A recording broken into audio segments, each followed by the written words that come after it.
భారీ వర్షాలతో ఉమ్మడి ఆదిలాబాద్, నిజామాబాద్, ఖమ్మం జిల్లాల్లో తీవ్ర ప్రభావం కనిపిస్తోంది. ఆదిలాబాద్ పట్టణంలో వర్షం కారణంగా జనజీవనం స్తంభించిపోయింది. కుండపోతగా వర్షం కురవడంతో లోతట్టు ప్రాంతాలన్నీ జలమయమయ్యాయి. ఎగువనున్న మత్తడివాగు ప్రాజెక్టు 5 గేట్లను ఎత్తి దిగువకు నీటిని విడుదల చేయడంతో 50,000 క్యూసెక్ల నీరు చాందటివాగులో కలుస్తోంది. దీంతో పరివాహకంగా ఉన్న బెల్లూరు అయ్యప్ప స్వామి ఆలయంలోని మండపాలన్నీ నీట మునిగాయి. మంచిర్యాల జిల్లా కోటపల్లి మండలంలో తూతుంగా వాగు ఉధృతంగా ప్రవహిస్తుంది. 10 గ్రామాలకు రాకపోకలు నిలిచిపోయాయి. మందమర్రిలోని పలు కాలనీల్లోకి వరద నీరు చేరుకుంది. నిజామాబాద్ జిల్లాలోని జుక్కల్ ప్రజలను వర్షాలు అతలాకుతలం చేస్తున్నాయి. దన్నూరు గ్రామంలో రైతులు సాగు చేస్తున్న 100 ఎకరాలు జలమయమయ్యాయి. అంతాపూర్, సోమూరు, హంగర్గా, మాదాపూర్, లింబూరు, వాడి గ్రామాల్లో పంటలు నీట మునగడమే కాకుండా పలు గ్రామాలకు రాకపోకలు నిలిచిపోయాయి.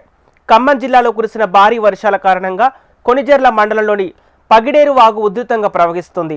దీంతో పల్లిపాడు, ఏనుకూరు రహదారిలో 10 గ్రామాలకు రాకపోకలు నిలిచిపోయాయి. కామారెడ్డి జిల్లా మద్నూరులో భారీ వర్షం కారణంగా సోమూరు పెద్దవాగు పొంగి పొర్లుతోంది.